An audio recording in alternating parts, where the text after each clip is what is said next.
Hello everyone. So today we are starting States of Matter 11th class का chapter है बच्चों।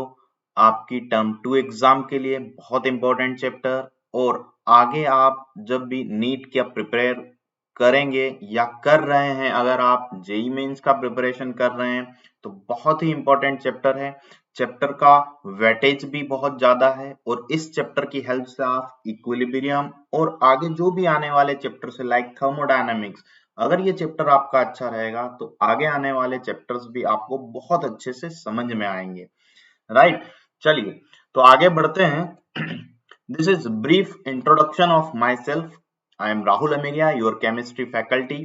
I have 6+ years of experience in teaching students who are preparing for board exams, NEET, IIT, JEE and QPI examinations. चलिए start करते हैं आज का chapter, that is states of matter. सबसे पहले हम समझते हैं कि मैटर क्या है, then will come to states of matter. Right, हम जो भी आसपास अपने आसपास जो भी आप देखते हैं वो सब मैटर की कैटेगरी में आते हैं। लाइक जिस पेन से मैं लिख रहा हूं, जिस पेन से आप लिख रहे हैं, आपके पास में एक नोटबुक है, आपके पास में पेन है, आपके सामने पानी की बोतल रखी हुई है, सब मैटर की कैटेगरी में आएंगे। मैटर कोई भी ऐसी चीज होती है जिसका क्या होता है, मास और volume. Anything which has some mass and occupies some volume is known as matter. Right? अब आप देख रहे हैं कि आप जिस पेन से लिख रहे हैं वो कैसा दिख रहा है, सॉलिड है। पानी की बोतल में जो वाटर भरा हुआ है वो किस फिजिकल स्टेट में है, वो लिक्विड में है। रूम के अंदर एयर प्रेजेंट है। हम जो सांस लेते हैं, ऑक्सीजन जो है इनहेल करते हैं, वो सब क्या है, वो सब एयर के कंपोनेंट है, गैस की कैटेगरी में आते हैं।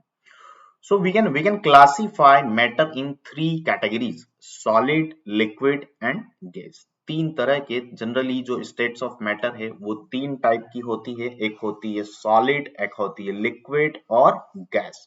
एक एक्सट्रीम फिजिकल स्टेट की अगर हम बात करें, गैस को भी और ज्यादा एनर्जी प्रोवाइड अगर हम कर दें तो क्या बन जाता है बेटा, प्लाज्मा बन जाता है। ठीक है, तो देखिए सॉलिड का एग्जाम्पल यहां पर मैंने दिया हुआ है डायमंड, लिक्विड का एग्जाम्पल है जूस वगैरह। ठीक है, और क्लाउड्स जो है वो किसका एग्जाम्पल हो जाएंगे, गैस का एग्जाम्पल हो जाएंगे। या फिर यहां पर हम लिख दें एयर। ठीक है, जो भी गैसेस आपको पता है, ऑक्सीजन, नाइट्रोजन, CO2, ठीक है, ये सब किस कैटेगरी में आ जाएंगे, गैस की कैटेगरी में आ जाएंगे। क्लियर है? तो यहाँ पर हमने क्या जाना, यहाँ पर हमने ये जाना है कि स्टेट्स ऑफ मैटर कितने टाइप की होती है। जनरली 3 टाइप की होती है, सॉलिड, लिक्विड और गैस। दो आपके पास में एक्सट्रीम फिजिकल स्टेट्स होती हैं, लाइक गैस को अगर आप बहुत ज्यादा एनर्जी सप्लाई कर दें तो वो कन्वर्ट हो जाता है किसमें, प्लाज्मा में। प्लाज्मा का एक जो एग्जाम्पल है वो है नियोन साइंस या नियोन गैस सैंपल सिग्नल्स जो रहते हैं ना, उसके अंदर क्या होता है, आयोनाइज्ड गैस प्रेजेंट होती है, उसको बोला जाता है प्लाज्मा। राइट, क्लियर है? एक और होता है be condensate, be condensate.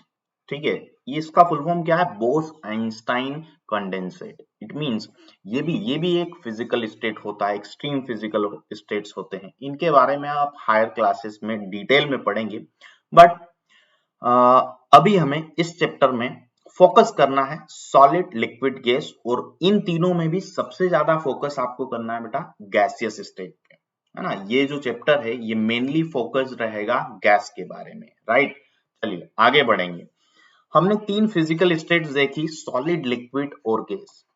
Solid, liquid और गैस, 3 फिजिकल स्टेट्स देखी। तो कौन से ऐसे फैक्टर्स है जो फिजिकल स्टेट डिटरमाइन करते हैं कि ये वाला सब्सटेंस सॉलिड स्टेट में रहेगा, ये वाला सब्सटेंस गैस रहेगा, ऐसा किस तरह से डिसाइड होता है? तो there are 2 factors, intermolecular force of attraction, intermolecular force of attraction, and second factor is thermal energy. There are 2 factors which decides physical state. तो देखिए, अगर if फर्स्ट कैटेगरी हम बनाते हैं, if intermolecular forces intermolecular forces अगर बहुत ज्यादा होंगे किसके कंपैरिजन में, थर्मल एनर्जी के कंपैरिजन में। कौन ज्यादा है, इंटरमॉलिक्यूलर फोर्स ऑफ अट्रैक्शन। देखिए समझिएगा, इंटरमॉलिक्यूलर मतलब दो मॉलिक्यूल के बीच का अट्रैक्टिव फोर्स। अगर ये अट्रैक्टिव फोर्स ज्यादा है इट मींस मॉलिक्यूल क्या होंगे, पास पास में होंगे, चिपके हुए होंगे। आप देख सकते हैं ये है यहाँ पर सॉलिड स्टेट में पार्टिकल्स का अरेंजमेंट। मॉलिक्यूल्स बहुत पास पास में है, चिपके हुए हैं, it means intermolecular force of attraction क्या है यहाँ पर, बहुत ज्यादा है। ये है आपके पास में एक लिक्विड, मॉलिक्यूल्स थोड़े दूर दूर है, it means intermolecular force of attraction थोड़ा कम है, सॉलिड के कंपैरिजन में कम है। ये है आपके पास में गैस, गैस में मॉलिक्यूल्स देखिए दूर दूर है, इंटरमॉलिक्यूलर फोर्स ऑफ अट्रैक्शन यहाँ पर बहुत कम है। तो इंटरमॉलिक्यूलर फोर्स ऑफ अट्रैक्शन से हम क्या मीनिंग यहाँ पर निकाल रहे हैं, क्या सिग्निफिकेंस है इसका, वो समझिएगा कि इंटरमॉलिक्यूलर फोर्स ऑफ अट्रैक्शन अगर ज्यादा होंगे, इंटरमॉलिक्यूलर फोर्स ऑफ अट्रैक्शन अगर ज्यादा होंगे तो पार्टिकल्स पास पास में रहेंगे। थर्मल एनर्जी क्या करती है, ये मॉलिक्यूल्स को दूर दूर ले जाने का काम करती है। देखिए इंटरमॉलिक्यूलर फोर्स ऑफ अट्रैक्शन क्या कर रहा है, मॉलिक्यूल्स को पास पास में लेके आ रहा है। थर्मल एनर्जी क्या कर रहा है, मॉलिक्यूल्स को दूर दूर ले जाने का काम कर रहा है। तो गैसेस स्टेट की अगर बात करें, गैसेस स्टेट की बात करें हम, तो गैसेस स्टेट में क्या होगा, आप डायग्राम में देखें, डायग्राम में देख करके हम क्या बोल सकते हैं, गैसेस स्टेट के लिए क्या बोल सकते हैं। देखिएगा इस तरफ आ रहे हैं तो थर्मल एनर्जी क्या हो रही है, बढ़ रही है, और इस तरफ जा रहे हैं it means intermolecular force of attraction बढ़ रहा है, राइट। तो गैस तो इस तरफ है, इट मींस थर्मल एनर्जी क्या होगी, इसकी बहुत ज्यादा होगी, और इंटरमॉलिक्यूलर फोर्स ऑफ अट्रैक्शन क्या होगा, कम होगा। तो हम लिख सकते हैं for gases what we can write, intermolecular force of attraction, intermolecular force of attraction is very less as compared to thermal energy. ये कंडीशन बच्चा बन जाएगी किसके लिए, गैसेस के लिए, गैसेस स्टेट के लिए कंडीशन बन जाएगी कि इनकी क्या ज्यादा होती है, थर्मल एनर्जी ज्यादा होती है और इंटरमॉलिक्यूलर फोर्स ऑफ अट्रैक्शन कम होता है। इसके अपोजिट अगर आप एक कंडीशन बना दें कि intermolecular force of attraction is far much greater as compared to thermal energy, then physical state will be solid state. वहां पर जो सब्सटेंस का, मैटर का फिजिकल स्टेट होगा वो कैसा होगा, सॉलिड होगा। अगर दोनों फैक्टर नियरली इक्वल हो जाए, intermolecular force of attraction, thermal energy दोनों नियरली इक्वल हो जाए तो फिजिकल स्टेट क्या हो जाएगा, लिक्विड हो जाएगा। आई बात समझ में। चलिए, तो ये थर्मल एनर्जी नाम से क्लियर है, थर्मल एनर्जी डिपेंड किसके ऊपर करेगा, टेम्परेचर के ऊपर डिपेंड करेगा। जैसे जैसे आप टेम्परेचर प्रोवाइड करते जाएंगे थर्मल एनर्जी बढ़ती जाएगी। देखिए आप इसको इस तरह से समझ सकते हैं कि सॉलिड को अगर आप टेम्परेचर प्रोवाइड करते हो, जैसे आइस है, आइस को आपने हीट करना चालू किया, क्या होगा, आइस मेल्ट होने लगेगा, किस में कन्वर्ट हो जाएगा, वाटर में कन्वर्ट हो जाएगा, लिक्विड वाटर में कन्वर्ट हो जाएगा। इसको भी अगर आपने टेम्परेचर प्रोवाइड किया, ठीक है, लिक्विड को भी अगर आपने टेम्परेचर प्रोवाइड किया, वाटर को आपने बॉईल करना स्टार्ट कर दिया, मान लीजिए कि एक कंटेनर में आपने वाटर लिया और उसको हीट करना स्टार्ट किया, क्या होगा, that water will start to evaporate, है ना, उसका इवोपरेशन, उसका वेपोराइजेशन स्टार्ट हो जाएगा और वो वाटर वेपर में कन्वर्ट हो जाएगा। तो जैसे जैसे आप टेम्परेचर बढ़ाते जाते हैं थर्मल एनर्जी बढ़ती जाती है, फिजिकल स्टेट सॉलिड से लिक्विड एंड देन लिक्विड से गैस में कन्वर्ट होने लग जाता है। आई होप ये इंटरमॉलिक्यूलर फोर्स ऑफ अट्रैक्शन और थर्मल एनर्जी का कॉन्सेप्ट आप सभी को क्लियर हो गया होगा। ठीक है, चलिए आगे बढ़ेंगे हम। नेक्स्ट बात करने वाले हैं, जैसा कि मैंने बताया कि इस चैप्टर में हम मेनली क्या डिस्कस करेंगे, गैसेस स्टेट डिस्कस करेंगे। तो देखिए पीरियोडिक टेबल वाले चैप्टर में आपने पढ़ा है कि कुछ सब्सटेंसेस गैसेस स्टेट वाले होते हैं पीरियोडिक टेबल में, कुछ एलिमेंट गैसेस स्टेट में एग्जिस्ट करते हैं। कौन कौन से हैं वो, 18th ग्रुप के जो भी मेंबर्स है, नोबल गैसेस, है ना, 18 ग्रुप वाले मेंबर्स को क्या बोलते हैं हम, नोबल गैसेस, ये नोबल गैसेस है। उसके बाद में फ्लोरीन और क्लोरीन, ये दो हेलोजन गैसेस स्टेट में आपको मिलते हैं। नाइट्रोजन, ऑक्सीजन और हाइड्रोजन, टोटल काउंट कीजिए कितने हो गए, 1 2 3 4 5 6 7 8 9 10 11। So we can write that 11 elements exist, 11th element क्या करते हैं, 11 एलिमेंट रूम टेम्परेचर पर गैसियस स्टेट में एग्जिस्ट करते हैं, exist in gaseous state at room temperature it means 25 degree Celsius. ठीक है, 25 डिग्री सेल्सियस पर क्या होता है, 11 जो एलिमेंट्स है वो आपको गैसेस स्टेट में एग्जिस्ट करते हुए दिखाई देंगे। चलिए, now will discuss properties of gases state. आपके सब्जेक्टिव एग्जाम के लिए बहुत इंपॉर्टेंट क्वेश्चन है। क्या पूछा जाता है कि what are the different properties of gases और what are the different properties of gases state. तो देखें, गैस के शेप और वॉल्यूम की बात की जाए तो इनका शेप और वॉल्यूम फिक्स नहीं होता है, राइट। अगर आपने गैस को एक बैलून में भरा हुआ है तो बैलून जैसा उसका शेप हो जाएगा। आपने गैस को, एयर को आपने टायर में भरा हुआ है ना, बाइक के टायर में एयर प्रेजेंट है, तो वहां पर एयर का शेप क्या है, टायर के शेप जैसा है। जिस भी कंटेनर में आप डाल देंगे गैस का शेप और वॉल्यूम उस कंटेनर के वॉल्यूम और शेप की तरह बन जाएगा। तो फिक्स नहीं होता, ये कंटेनर के ऊपर डिपेंड करता है। अगला पॉइंट है गैसेस आर हाईली कंप्रेसिबल। इसका मीनिंग क्या है कि जब आप गैस के ऊपर प्रेशर एक्सर्ट करेंगे तो गैस का वॉल्यूम कम हो जाएगा, वो कंप्रेस होती चली जाएगी। जैसे बैलून में क्या है, बैलून में एयर भरी हुई है, बैलून को आपने प्रेस किया, बैलून ऐसा छोटा हो जाएगा, है ना, वॉल्यूम कम होने लगेगा उसका अगर आप उसे दबाएंगे तो, right. Next is gases exerts pressure equally in all directions. It means किसी कंटेनर में अगर गैस भरी हुई है तो कंटेनर की वॉल पर इक्वली प्रेशर एक्सर्ट करेगी।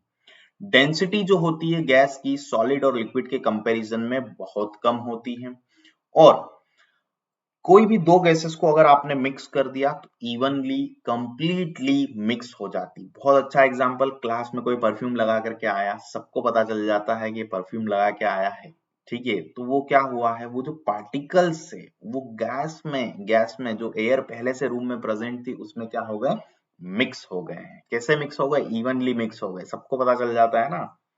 चलिए आगे बढ़ते हैं और अब हम बात करेंगे गैस लॉज की। गैस लॉज में सबसे पहले है बॉयल्स लॉ। देखिए गैस लॉज है क्या, ये मैं सबसे पहले आपको बता दूं कि किसी भी फिजिकल स्टेट को एक्सप्लेन करने के लिए कुछ लॉज, कुछ रूल्स होते हैं जिनकी हेल्प से हम उसके बिहेवियर को एक्सप्लेन करते हैं। उसी तरह से गैस के बिहेवियर को एक्सप्लेन करने के लिए आपके पास में कुछ गैस के लॉज है ना। सबसे पहला लॉ है बॉयल्स लॉ। बॉयल्स लॉ क्या बोलता है, that at constant temperature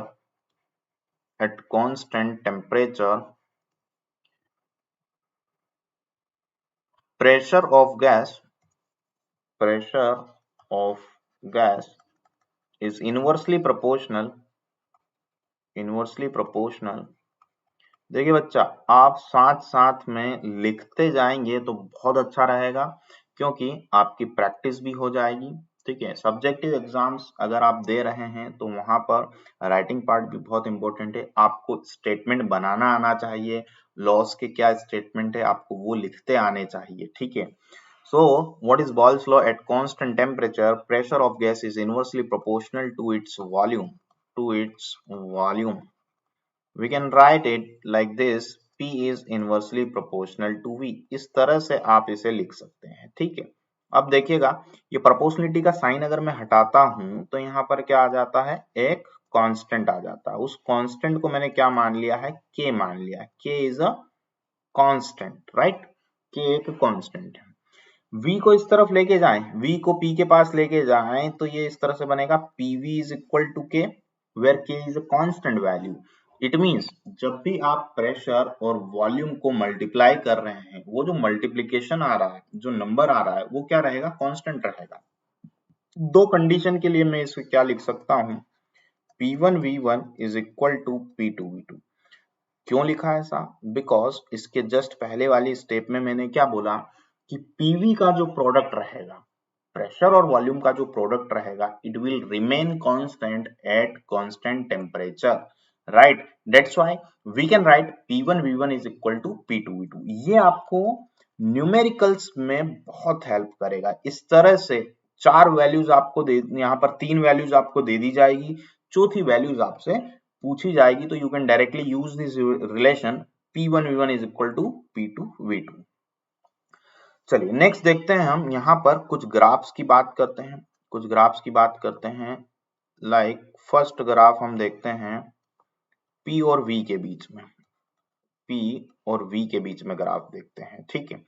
pressure और वॉल्यूम के बीच में अगर रिलेशन देखें तो किस तरह का, इनवर्सली प्रोपोर्शनल रिलेशन है। दैट्स व्हाई जब भी इनवर्स रिलेशन कहीं पर आप देखें तो ग्राफ किस तरह से बनेगा बच्चा, एक कर्व बनेगा। इस कर्व को बोला जाता है रेक्टेंगुलर हाइपरबोला, ठीक है। कर्व का नाम क्या है, रेक्टेंगुलर हाइपरबोला।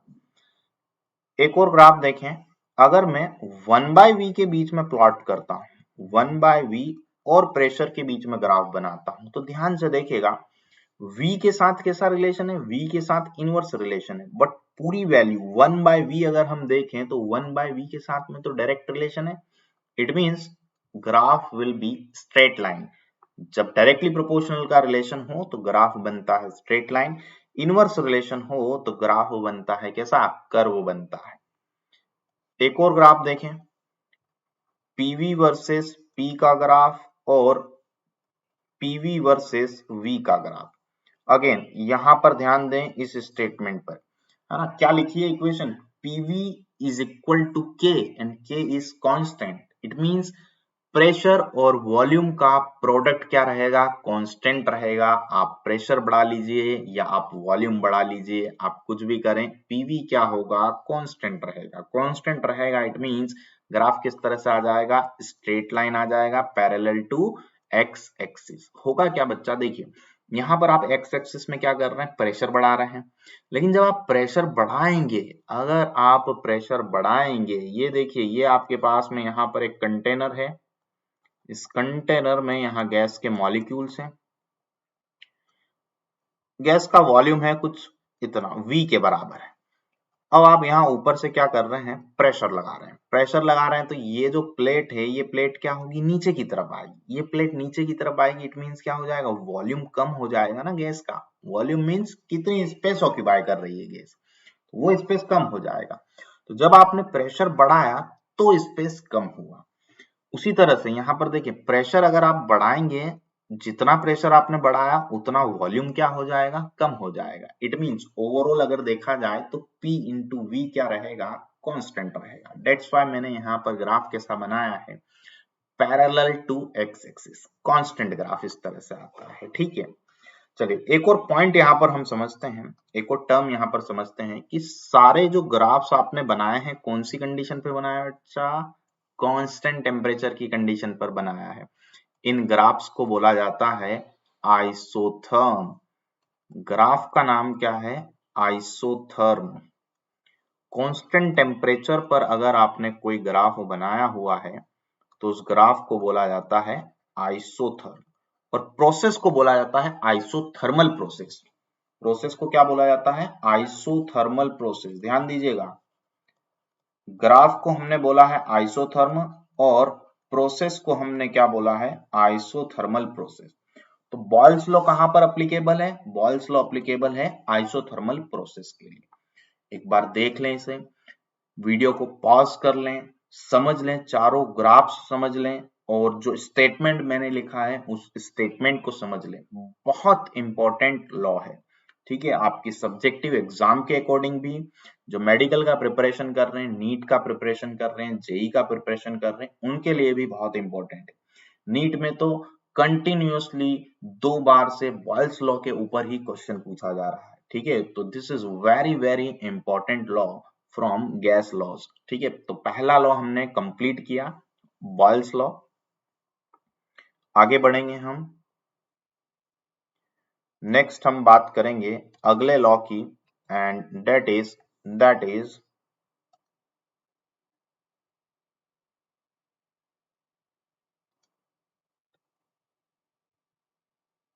ओके। अगले लॉ के पहले हम एक क्वेश्चन यहां पर देख लेते हैं। फर्स्ट क्वेश्चन यहाँ पर देखें, Boyle's law is applicable in. तो अभी मैंने लास्ट में आपको बताया था कि बॉयल्स लॉ कौन सी कंडीशन पे एप्लीकेबल होता है, कांस्टेंट टेम्परेचर की कंडीशन पर, और कांस्टेंट टेम्परेचर की कंडीशन पर जो प्रोसेस हो रहा है उस प्रोसेस को हम क्या बोलते हैं? आइसोथर्मल प्रोसेस बोलते हैं। आइसोथर्मल प्रोसेस बोला जाता है उसको, राइट। तो आंसर क्या आ जाएगा? ऑप्शन 3 आ जाएगा। ठीक है, तो ये आपके फास्ट रिकेप के लिए है ना, सब्जेक्ट की अंडरस्टैंडिंग के लिए, कॉन्सेप्ट की अंडरस्टैंडिंग के लिए कुछ एमसीक्यूज मैंने बीच बीच में डाले हुए हैं। ठीक है, हम सब्जेक्टिव एग्जाम की प्रिपरेशन के लिए अलग से एक सेशन और करने वाले हैं जिसमें क्वेश्चन एंड आंसर्स रहेंगे, प्योरली क्वेश्चन और आंसर्स रहेंगे स्टेट्स ऑफ मैटर चैप्टर के। ठीक है, चैप्टर को पूरा कंप्लीट करेंगे, उसके बाद में क्वेश्चन आंसर्स की बात करेंगे, सब्जेक्टिव क्वेश्चंस हम देखेंगे वहां पर, राइट। चलिए आगे बढ़ते हैं, बात करेंगे हम अगले लॉ की, और नाम है इसका चार्ल्स लॉ। बच्चे इसको चार्लीस लॉ भी बोलते हैं। ठीक है, तो चार्ल्स लॉ की बात करेंगे, वॉल्यूम टेम्परेचर का रिलेशनशिप है। देखो क्या होता है, एट कांस्टेंट प्रेशर, यहाँ क्या कांस्टेंट है? प्रेशर कांस्टेंट है। At constant pressure volume of gas is directly proportional to temperature. Volume of gas is directly proportional to temperature, ये इसका स्टेटमेंट है चार्ल्स लॉ का। कैसे लिखोगे इसको? At constant pressure volume of gas is directly proportional to temperature. देखिए आगे बढ़ाते हैं, प्रोपोर्शनलिटी साइन को हटाएंगे तो यहां पर आ जाएगा एक कांस्टेंट के, टी को v की तरफ लेके आइए, डिवीजन में चले जाएगा, क्या लिख सकते हैं? v by T is equal to K, where k is a constant. दो कंडीशन के लिए क्या लिखेंगे? v1 by t1 is equal to v2 by t2। आ गया, ये आ गया आपके पास में 5 स्टार फॉर्मूला। 5 स्टार फॉर्मूला मतलब बहुत बहुत बहुत ज्यादा इंपॉर्टेंट फॉर्मूला। ठीक है, 3 चीजें आपको दे दी जाएगी, चौथी चीज आपसे पूछी जाएगी, यहाँ से ये वाला फॉर्मूला हम यूज कर सकते हैं। क्या बोल दिया जाएगा? T1 टेम्परेचर पर गैस का वॉल्यूम V1 है, T2 टेम्परेचर पर गैस का वॉल्यूम बताइए। ठीक है, ये फॉर्मूला हम यूज करेंगे। T क्या है यहाँ पर? T1 and T2 are temperatures in Kelvin. कौन सी यूनिट में लेना है टेम्परेचर को? केल्विन वाली यूनिट में लेना है। ठीक है, अच्छा, temperature in Kelvin is also known as absolute temperature. तो अगर आपसे पूछा जाए कि एब्सोल्यूट टेम्परेचर क्या होता है, तो absolute temperature is any temperature in kelvin. इसी से रिलेटेड एक और टर्म आता है, you can write that in note point, that absolute zero is 0 kelvin. Absolute zero क्या होता है? 0 केल्विन को बोला जाता है। क्यों बोला जाता है? यहां पर देखें, अगर मैं t का वैल्यू 0 पुट कर देता हूं इस इक्वेशन में, तो what will be the value of capital V? V क्या है? गैस का वॉल्यूम है। तो अगर t की वैल्यू 0 की तो गैस का वॉल्यूम भी 0 हो जाएगा, मतलब गैस खत्म, गैस है ही नहीं। अगर गैस रहेगी तो उसका कुछ वॉल्यूम रहेगा, राइट। एवरी मैटर ऑक्यूपाइज सम वॉल्यूम। अगर आप यहाँ पर t की जगह पर 0 पुट कर रहे हैं, इट मींस वॉल्यूम 0 हो रहा है, इट मींस गैस है नहीं। That temperature is known as absolute zero. तो पूछा जाए कि एब्सोल्यूट जीरो क्या होता है, तो क्या बोलेंगे? 0 केल्विन। अगर पूछा जाए एब्सोल्यूट टेम्परेचर क्या होता है, तो any temperature in kelvin. Okay, चलिए ग्राफ की बात करते हैं। पहला ग्राफ V और T के बीच में, T यहाँ पर कौन सी यूनिट में है बेटा? केल्विन में। और देखिए बेटा, वॉल्यूम और T इन डिग्री सेल्सियस, कौन सी यूनिट में है? डिग्री सेल्सियस में। ठीक है, और देखिए एक और ग्राफ देखिए, V बाई T और T के बीच में ग्राफ। पहले ग्राफ की बात करते हैं। V और T कैसा रिलेशन है? डायरेक्ट रिलेशन है। डायरेक्ट रिलेशन है तो ग्राफ आ जाएगा स्ट्रेट लाइन ग्राफ आ गया।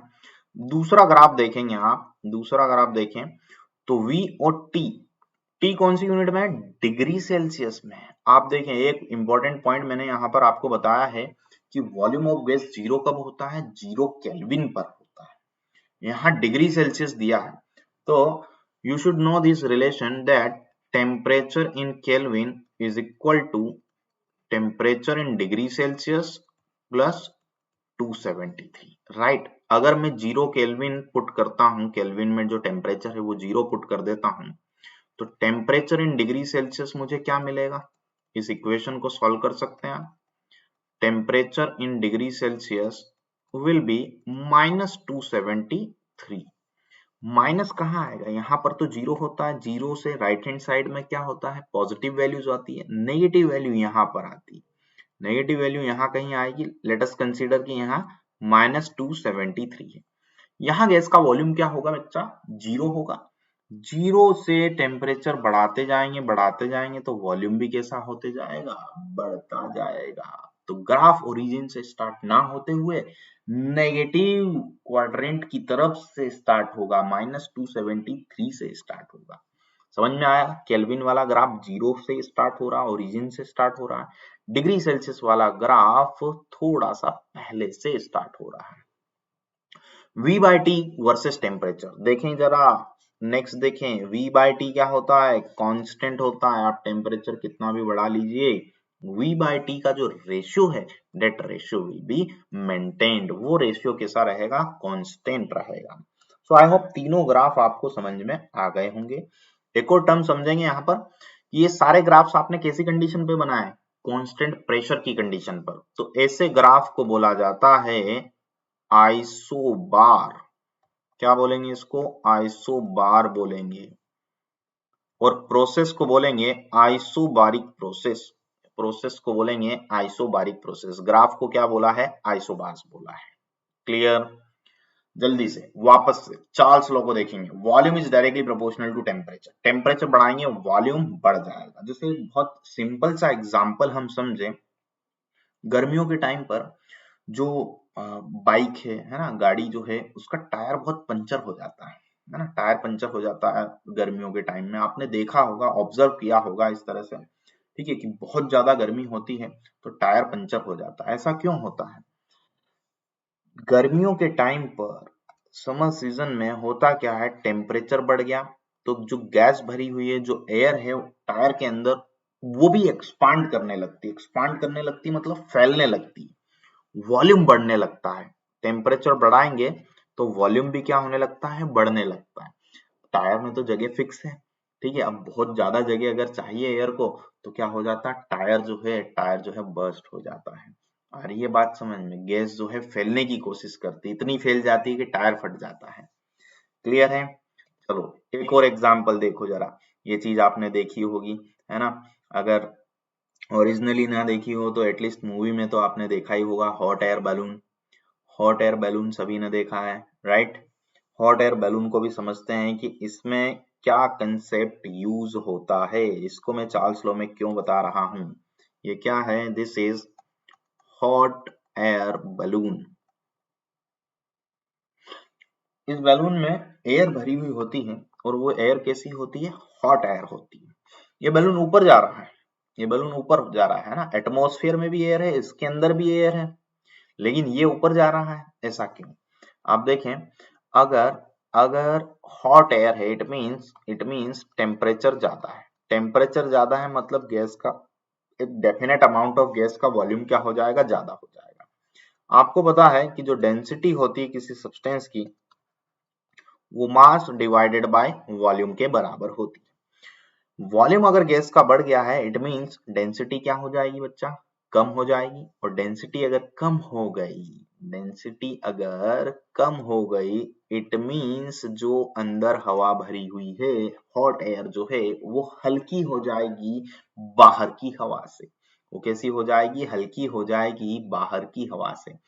तो जो चीज हल्की होती है वो नीचे नहीं आती, वो ऊपर ऊपर जाती है। इसलिए ये जो हॉट एयर बलून है, ये क्या होगा, ये ऊपर ऊपर जाएगा। जब वो गैस धीरे धीरे ठंडी होगी, उसके अंदर जो गैस भरी हुई है, जो एयर भरी हुई है, वो ठंडी होगी, फिर क्या होगा, ठंडी हो जाएगी मतलब टेम्परेचर कम होगा। टेम्परेचर कम होगा तो वॉल्यूम भी कम होगा, वॉल्यूम कम हो जाएगा, डेंसिटी बढ़ने लगेगी और फिर वो वापस नीचे आने लग जाएगा। आया समझ में।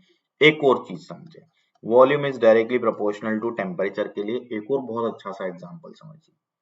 आपने बैलून में एयर भर दी, ठीक है, इतना बड़ा बैलून हो गया है एयर उसके अंदर भरने के बाद में, अगर आप उस बैलून को लिक्विड नाइट्रोजन में डिप कर देंगे ना, लिक्विड नाइट्रोजन आपने देखी होगी, या नहीं भी देखी है तो मैं बताता हूँ आपको, लिक्विड नाइट्रोजन बहुत ही लो टेम्परेचर मेंटेन करने के काम में आती है। आइसक्रीम बनाने में भी यूज किया जाता है लिक्विड नाइट्रोजन का।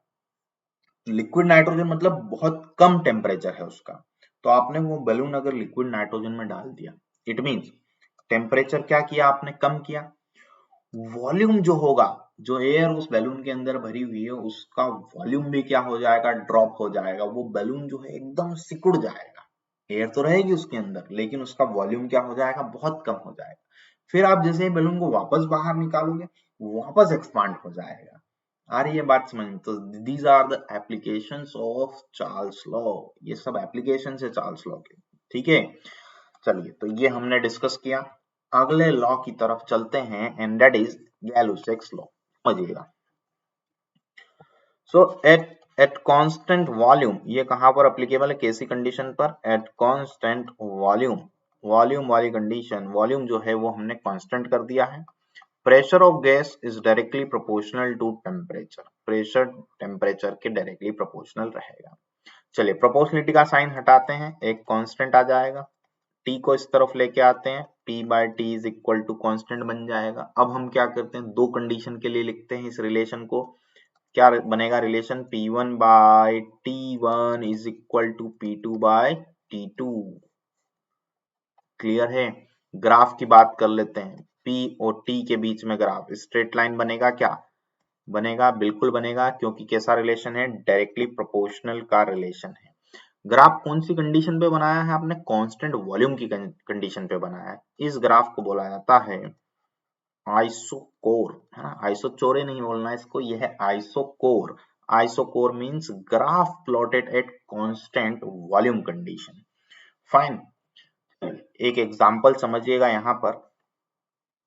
ये है आपके पास में दो गैस सैंपल्स है। ये क्या लगा हुआ है, ये है मैनोमीटर। मैनोमीटर से हम क्या करते हैं, गैस का प्रेशर मेजर करते हैं, ठीक है। या मैनोमीटर नहीं, इसको आप प्रेशर गॉज बोलिए, क्योंकि मैनोमीटर में मर्क्यूरी होता है ना। ये प्रेशर मेजरिंग डिवाइस है, प्रेशर मेजर किया जाता है।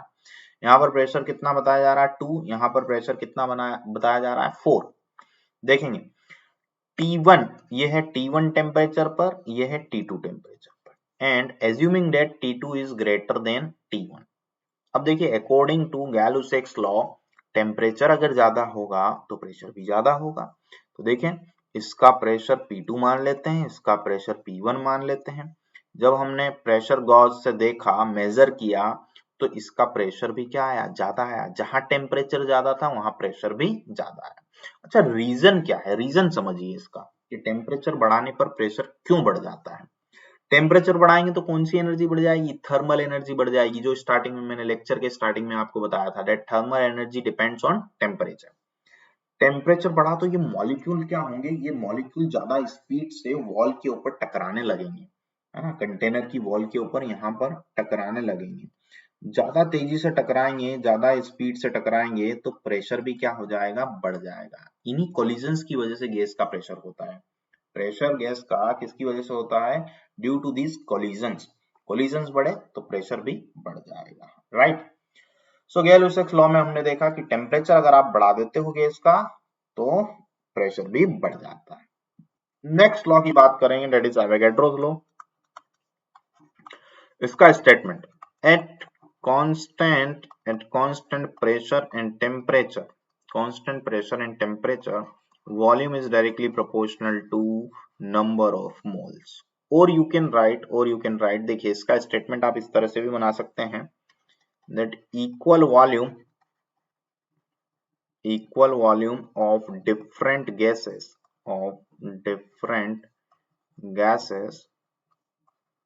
contains same number of moles। Moles अगर सेम हो जाएंगे बच्चा तो मॉलिक्यूल्स भी सेम हो जाएंगे। बस ध्यान रखना, एटम्स सेम मत कर देना। सेम नंबर ऑफ मोल्स और molecules at same temperature and pressure. अगर टेम्परेचर और प्रेशर की कंडीशन सेम है तो आप अलग अलग गैसेस ले लीजिए, अलग अलग गैसों का सेम वॉल्यूम ले लीजिए, नंबर ऑफ मोल्स भी उसमें क्या होंगे, सेम होंगे। ठीक है, जैसे मान लेते हैं कि ये कंटेनर ए है, इसमें नाइट्रोजन गैस है, नाइट्रोजन गैस है, कितना है 22.4 लीटर है। यहाँ क्या है, यहाँ ऑक्सीजन है, ये भी कितना है 22.4 लीटर है।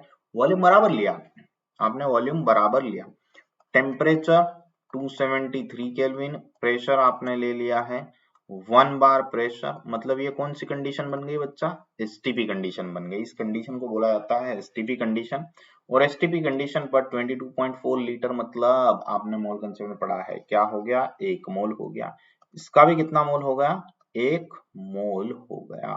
तो देखिए अगर वॉल्यूम बराबर होगा तो नंबर ऑफ मोल्स भी बराबर होंगे। 4 लॉज हमने देख लिए। पहला लॉ हमने देखा P is inversely proportional to volume. Second law की हमने बात की, सेकंड लॉ क्या था बच्चा, चार्ल्स लॉ था, V is directly proportional to temperature. Third हमने देखा Gay Lussac law, that is pressure is directly proportional to temperature. और फोर्थ कौन सा था, volume is directly proportional to moles. Now we'll do one thing, we'll combine these 4 laws। ये सब loss क्या है, गैस के बिहेवियर को एक्सप्लेन करते हैं। तो इन चारों को अलग अलग देखने से अच्छा है, अलग अलग अप्लाई करने से अच्छा है हम क्या करें, हम इन चारों को कंबाइन कर दें और एक इक्वेशन बना लें। हमने एक इक्वेशन बना ली और इस इक्वेशन को बोल दिया आइडियल गैस इक्वेशन, मतलब इस इक्वेशन को जो गैसेस होंगी वो क्या करेंगी, फॉलो करेगी, राइट। इन सबको हमने कंबाइन किया और कंबाइन करके जो इक्वेशन बनाई वो इक्वेशन आई PV इज इक्वल टू, या PV is equal to nRT। PV is equal to nRT। देखें समझेंगे इस इक्वेशन को आप।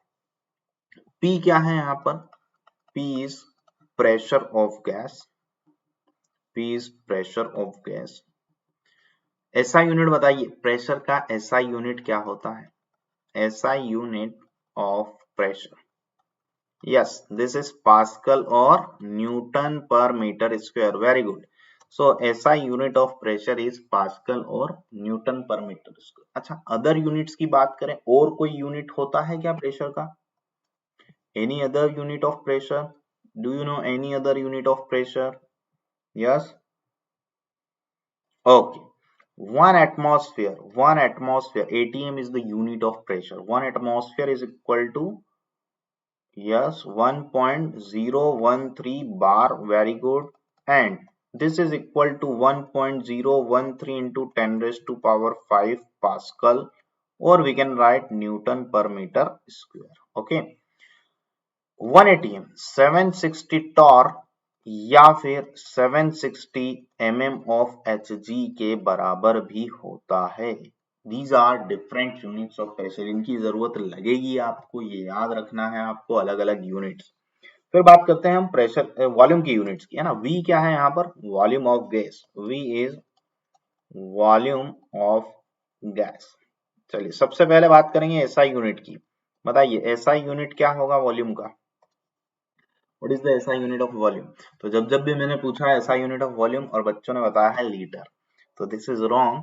SI unit of volume is metre cube बच्चा। लेंथ का SI यूनिट मीटर होता है, एरिया का मीटर स्क्वायर, वॉल्यूम का क्या हो जाएगा, मीटर क्यूब हो जाएगा, ठीक है। तो ध्यान रखिएगा, कंफ्यूजन नहीं होना चाहिए, SI यूनिट वॉल्यूम का होता है मीटर क्यूब।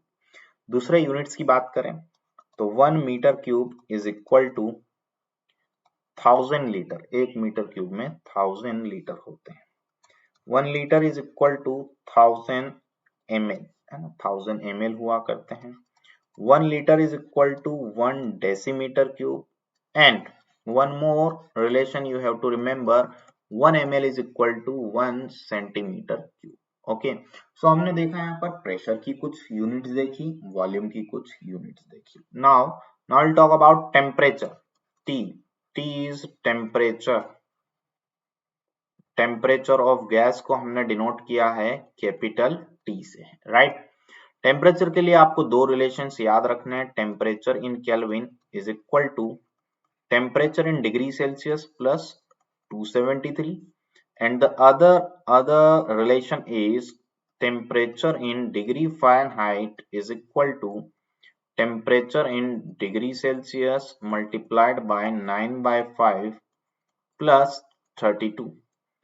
ठीक है, फ़ारेनहाइट। जब फीवर वगैरह आता है, थर्मोमीटर से फीवर वाला जो टेम्परेचर है वो हम मेजर करते हैं और क्या बोलते हैं, 105 डिग्री का बुखार है, 106 डिग्री का बुखार है, राइट। तो वो डिग्री जो है वो डिग्री सेल्सियस नहीं होता है, वो टेम्परेचर कितना होता है, वो टेम्परेचर होता है फ़ारेनहाइट में। 106 डिग्री का बुखार, 160 डिग्री का बुखार, इसमें पुट करके देखिएगा, फ़ारेनहाइट की जगह पर वैल्यूज पुट कर दीजिए, वो 107 या 106, आपको डिग्री सेल्सियस में वैल्यू मिल जाएगा कि एक्चुअल में डिग्री सेल्सियस में आपका बॉडी टेम्परेचर कितना हो गया है। फाइन। तो इस इक्वेशन को बोला जाता है आइडियल गैस इक्वेशन या फिर परफेक्ट गैस इक्वेशन। इसमें हमने P की बात कर ली, V की बात कर ली, T की बात कर ली। N क्या होता है? N is number of moles, gas के नंबर ऑफ मोल्स को हमने N से डिनोट किया है यहाँ पर। इसका फॉर्मूला क्या होता है? गिवन मास, किस तरह से कैलकुलेट करेंगे नंबर ऑफ मोल्स को? Given mass divided by molar mass वाले फॉर्मूला से। क्लियर? चार यहाँ पर चीजें देख चुके हैं, पीवी और एनटी। अब बारी आती है आर की कि ये कैपिटल आर क्या है इस पर्टिकुलर इक्वेशन में। कैपिटल आर एक कांस्टेंट है और जिसको बोला जाता है यूनिवर्सल गैस कांस्टेंट। इसकी बात करेंगे। PV is equal to n R T, right. सबसे पहले हम बात करते हैं यूनिट ऑफ आर की। ठीक है, कौन सी यूनिट? तो एसआई यूनिट ऑफ आर की बात करते हैं। We have this formula PV is equal to nRT. यहां से आपको एक फॉर्मूला मिल जाएगा, R is equal to PV upon nT. ऐसे फॉर्मूला बना सकते हैं। देखिए, यूनिट्स निकालने का तरीका बता रहा हूं आपको। अगर आपको फॉर्मूला पता है तो आप यूनिट निकाल सकते हैं। पी का ऐसा यूनिट क्या देखा था अभी हमने? न्यूटन पर मीटर स्क्वायर, हमने पुट कर दिया। वी का ऐसा यूनिट हमने देखा था मीटर क्यूब, ये पुट कर दिया। एन मोल है और टेम्परेचर का एसआई यूनिट क्या होता है? केल्विन होता है, ये आपने पुट किया। मीटर की पावर -2, मीटर की पावर +3, सॉल्व करेंगे कितना मिलेगा? Newton into metre divided by mole into Kelvin. Newton metre को आप क्या लिख सकते हैं? जूल लिख सकते हैं, divided by mole into kelvin. तो आप देखें एसआई यूनिट क्या बन गया है आर का? जूल पर मोल पर केल्विन। पूछा जा सकता है, बहुत इंपॉर्टेंट क्वेश्चन है कि आर का ऐसा यूनिट क्या होगा? आर का ऐसा यूनिट क्या होगा बच्चा? जूल पर मोल पर केल्विन होगा। अब हम बात करते हैं आर की वैल्यूज की कि आर के क्या क्या वैल्यूज हुआ करते हैं। आप यूनिट चेंज कर देंगे तो आर के वैल्यूज भी चेंज हो जाते हैं। तो अब हम यहाँ पर वैल्यूज ऑफ आर की बात करेंगे। वैल्यूज ऑफ आर में पहला वैल्यू है एसआई यूनिट में 8.314 जूल पर केल्विन पर मोल। आप इसको अप्रोक्सीमेटली 25/3 भी लिख सकते हैं। देखो 25/3 करके देखो 8 पॉइंट समथिंग आ जाएगा।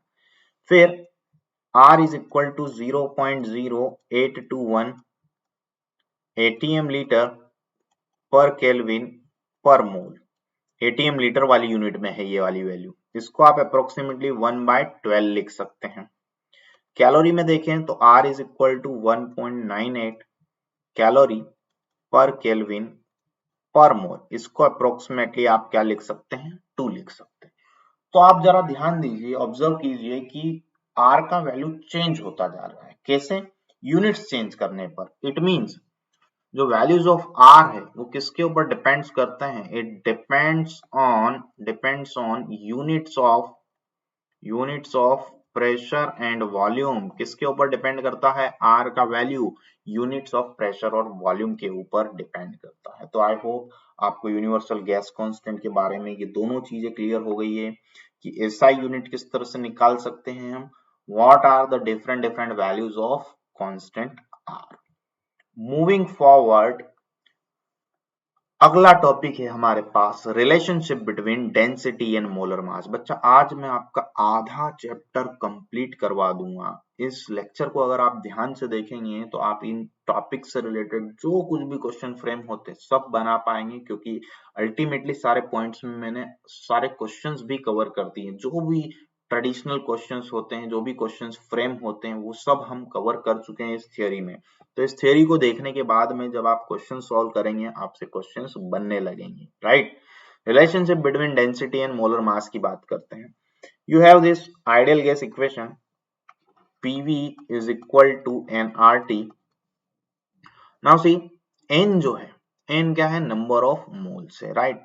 n आपके पास में नंबर ऑफ मोल्स है, इसको आप क्या लिख सकते हैं, given mass upon molar mass, upon molar mass. Given mass को मैं डिनोट कर लेता हूं W से और मोलर मास को किससे, कैपिटल M से डिनोट कर लेता हूं, राइट। अब ये वैल्यू यहां सब्स्टिट्यूट कर दो, किसकी जगह पर, n की जगह पर। n की जगह पर आपने वैल्यू सब्स्टिट्यूट कर दी, देखिए जरा। अच्छा, m को मैं p के पास ले जाऊं और v को मैं w के नीचे लेके आ जाता हूं। अब आप ध्यान से देखें जरा, इस वाली टर्म को ध्यान से देखें, W by V, W by V क्या होगा बच्चा, mass upon volume. Mass upon volume मतलब क्या हो गया, ये डेंसिटी हो गया। ये क्या हो गया है, डेंसिटी। इसको D लिख लेते हैं। तो D का फॉर्मूला बन गया PM अपॉन RT। D का फॉर्मूला क्या बन गया है, PM upon RT। Again 5 star formula, बहुत इंपॉर्टेंट फॉर्मूला। डेंसिटी आप देख सकते हैं यहां से कि प्रेशर के डायरेक्टली प्रोपोर्शनल है, डेंसिटी प्रेशर के डायरेक्टली प्रोपोर्शनल है और टेम्परेचर के इनवर्सली प्रोपोर्शनल है। तो अगर ग्राफ बनाने के लिए बोल दिया जाए कि डी और पी के बीच में ग्राफ के साथ, तो स्ट्रेट लाइन बन जाएगा, डायरेक्टली प्रोपोर्शनल का रिलेशन है। डी और टी के बीच में ग्राफ पूछ दिया जाए, इनवर्सली प्रोपोर्शनल का रिलेशन है, मतलब ग्राफ कैसा आएगा, कर्व आएगा। कर्व का नाम क्या है, रेक्टेंगुलर हाइपरबोला। बॉयल्स लॉ में बना था एक बार पी और वी के बीच में। तो डी और टी के बीच में जो ग्राफ बनेगा, रेक्टेंगुलर हाइपरबोला बनेगा, ठीक है। चलिए आगे बढ़ते हैं, ये हो गया, देख लीजिए, स्क्रीनशॉट ले लीजिए, नोट डाउन कर लीजिए, समझ लीजिए। D is equal to PM upon RT, where D is density of gas. ये D का मतलब क्या है, this is density of gas, okay. चलो बच्चा आगे बढ़ते हैं, यहाँ पर एक क्वेश्चन करेंगे। I will give you 30 seconds. I will give you 30 seconds for attempting this question. ठीक है, उसके बाद मैं सॉल्व करता हूँ। आप कीजिए, पहले पढ़िए क्वेश्चन को। The pressure of 2 moles of an ideal gas at 546 Kelvin having volume 44.8 litre is, pressure निकालना है।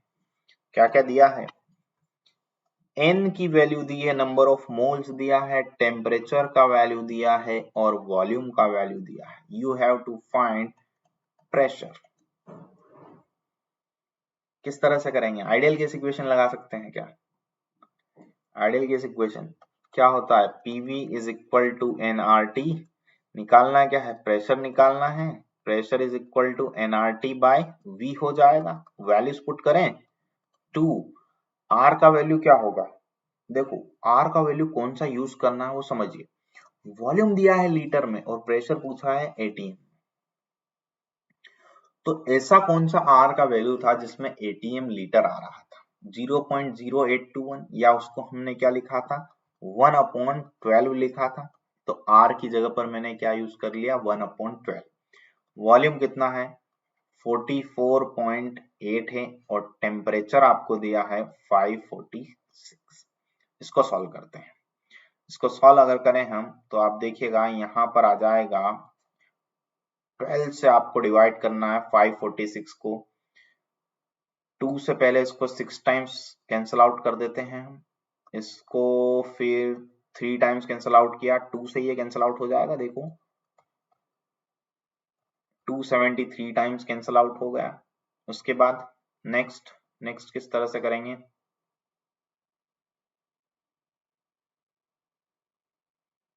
44.8 नीचे है, 3 नीचे है, 273 है। कैंसल आउट कीजिए, जल्दी से बताइए, आंसर बताइए। चैट बॉक्स में भी लिख सकते हैं आप आंसर इसका, बताइए क्या बनेगा, आंसर क्या बनेगा। आगे का कैलकुलेशन बच्चा करना है आपको, कॉन्सेप्ट में बता चुका हूं। सॉल्व कीजिए, कितना आएगा, ओके 2 के आसपास आ रहा है, फाइन। 2 एटमॉस्फेयर है ना, आंसर विल बी 288। क्या आ जाएगा, ऑप्शन ए आ जाएगा। तो सिंपली क्या क्या चीजें दी हुई है वो आप लिखिए। गिवन डेटा अगर आपने लिख लिया, ये आपने गिवन डेटा लिख लिया कि n का वैल्यू 2 मोल दिया है, t का वैल्यू 546 और v का वैल्यू 44.8 लीटर दिया है। वैल्यू सब्स्टिट्यूट कर दीजिए ideal gas equation, you will get 2 atmosphere as a final answer. आगे बढ़ते हैं, बात करेंगे हम एक और इंपॉर्टेंट कॉन्सेप्ट की, that is Dalton's law of partial pressure. Dalton's law of partial pressure समझिएगा इसको हम देखते हैं कि ये क्या चीज है, ये कौन सा कॉन्सेप्ट आ गया। मानते हैं कि ए और बी दो गैस है ना, इन दोनों गैस का एक मिक्सचर है। किस तरह का मिक्सचर है? नॉन रिएक्टिंग मिक्सचर है। नॉन रिएक्टिंग मिक्सचर है, इट मींस कि ए और बी आपस में रिएक्शन नहीं कर रही है। ठीक है, तो Dalton's law of partial pressure किसके लिए एप्लीकेबल है? नॉन रिएक्टिंग गैसियस मिक्सचर्स के लिए एप्लीकेबल है। जो आपस में रिएक्ट कर लेगी उसके लिए एप्लीकेबल नहीं होगा डाल्टन्स लॉ। तो नॉन रिएक्टिंग गैसियस मिक्सचर है, इसका प्रेशर मान लेते हैं Pa और इसका प्रेशर मान लेते हैं Pb। एक कंटेनर है, कंटेनर में दो गैस भरी हुई है, गैस ए और गैस बी। गैस ए कितना प्रेशर लगा रही है? Pa। गैस बी कितना प्रेशर लगा रही है? Pb। तो टोटल प्रेशर कितना हो जाएगा? टोटल प्रेशर हो जाएगा Pa प्लस Pb, सिंपल। तो यही चीज डाल्टन ने बोली और ये उसका नियम बन गया, ये उसका लॉ बन गया, डाल्टन्स लॉ बन गया। ठीक है, the total pressure exerted by non-reacting gaseous mixture is equal to sum of partial pressure of individual gases। इनको हम क्या बोलेंगे? इनको हम partial pressure बोलेंगे, और जो total आएगा, जो summation आएगा, that will be known as total pressure of that mixture, right? चलिए एक और चीज समझते हैं, यहां से कंसीडर करते हैं कि मिक्सचर में A के कितने मोल्स है? मोल्स एज्यूम कर लेते हैं, इसके मोल्स है Na, गैस बी के मोल्स कितने हैं? Nb, और टोटल मोल्स कितने हो जाएंगे? Na plus Nb। if I apply ideal gas equation for gas A, क्या बनेगा? PaV is equal to Na-RT। For mixture, पूरे मिक्सचर के लिए अगर आइडियल गैस इक्वेशन लगाते हैं तो क्या बनेगा? मिक्सचर का टोटल प्रेशर कितना? Pt, वॉल्यूम कंटेनर का V मान लेते हैं। टोटल मोल्स कितने हैं? Na प्लस Nb है, ये मैं टोटल मिक्सचर के लिए लगा रहा हूं आइडियल गैस इक्वेशन, राइट? दो इक्वेशन बना ली हमने, दोनों इक्वेशन को हमने क्या किया? डिवाइड कर दिया। देखिए जरा, V से V कैंसिल आउट हो जाएगा, RT से RT कैंसिल आउट हो जाएगा। It means this will become Pa upon Pt is equal to Na divided by Na plus Nb। ठीक है बच्चा, ध्यान से देखो, Na ऊपर है और नीचे Na प्लस Nb है। ऊपर Na है, नीचे Na प्लस Nb है। ये मोल फ्रैक्शन का फॉर्मूला बन गया क्या?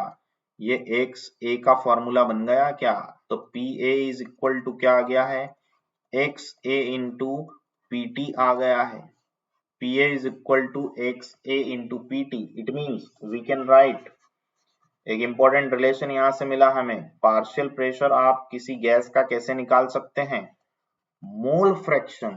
आप उस कंपोनेंट का मोल फ्रैक्शन लिखिए और उसमें किसका मल्टीप्लिकेशन कर दीजिए? टोटल प्रेशर का मल्टीप्लिकेशन कर दीजिए, you will gate partial pressure of that component. जैसे this particular gaseous mixture is composed of two gases, gas A and gas B. If I have to find partial pressure of A, formula में क्या लगाऊंगा? मोल fraction of A multiplied by total pressure. ठीक है, ये clear हुआ। सबसे पहले तो Dalton's law of partial pressure का स्टेटमेंट क्या है कि कोई नॉन रिएक्टिंग गैसियस मिक्सचर रहेगा, टोटल प्रेशर क्या होगा? Summation of partial pressure of all the gases. तीन गैसेस होगी ना, तो Pa plus Pb plus Pc कर देंगे। यहाँ दो थी तो Pa प्लस Pb किया। कंडीशन क्या होनी चाहिए? नॉन रिएक्टिंग गैसियस मिक्सचर होना चाहिए।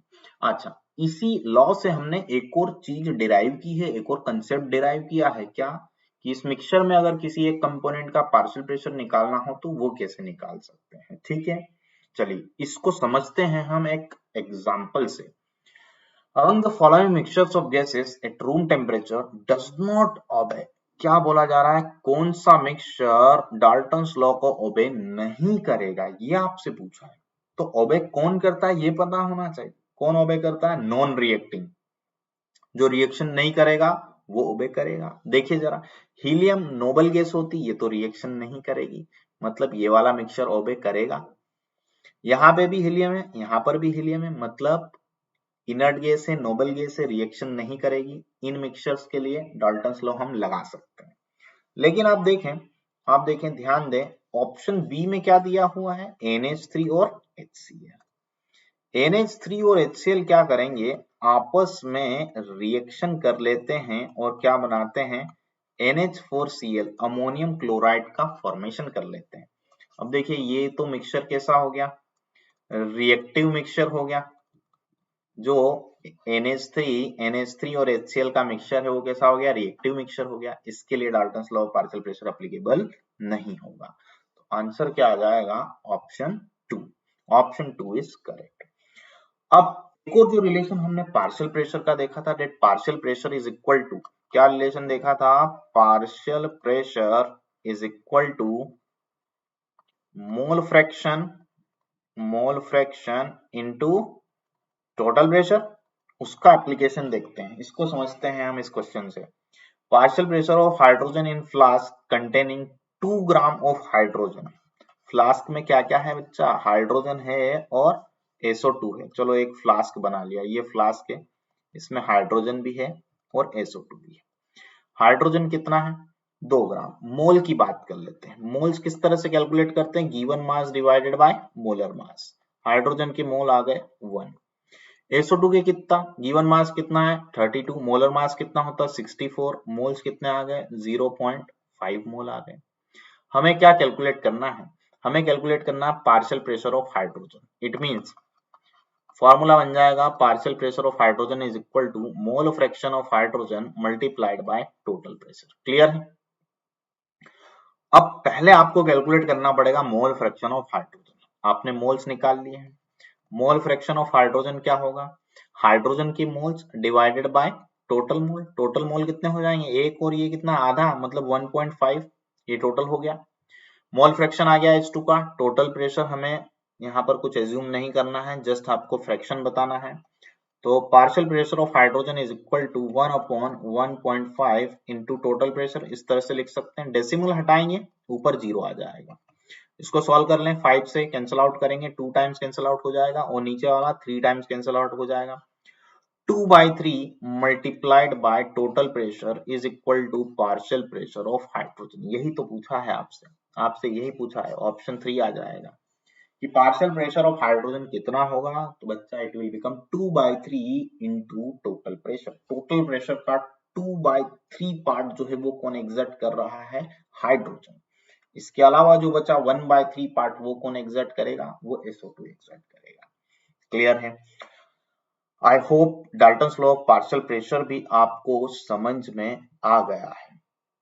तो हमने इस सेशन में अभी तक हमने क्या क्या चीजें डिस्कस कर ली है? देखिए जरा, गैस लॉज हमने देख लिए। गैस लॉज के बाद में हमने आइडियल गैस इक्वेशन देख लिया है। आइडियल गैस इक्वेशन हमने कंप्लीट कर लिया, उसके ऊपर न्यूमेरिकल हमने देखा। Then we have discussed relationship between density and molar mass of gas. Then we have discussed Dalton's law of partial pressure. Dalton's law of partial pressure भी हमने discuss कर लिया है। ठीक है, अगले सेशन में बच्चा काइनेटिक थ्योरी ऑफ गैस की बात करेंगे, रियल गैस इक्वेशंस की बात करेंगे। ठीक है, सो आई होप आपको सेशन अच्छा लगा होगा, चीजें समझ में आई होगी। एक बार वापस से सेशन को देख लें, जो न्यूमेरिकल्स हमने किए वो एटलीस्ट वापस से आप सॉल्व कर लें, खुद से सॉल्व करके देखिए। क्वेश्चन को पॉज कर दीजिए और खुद से उसको उठाइए, खुद से सॉल्व कीजिए, फॉर्मूला देखिए कौन सा लग रहा है। ओके, चलिए, thank you, bye bye, see you in next session.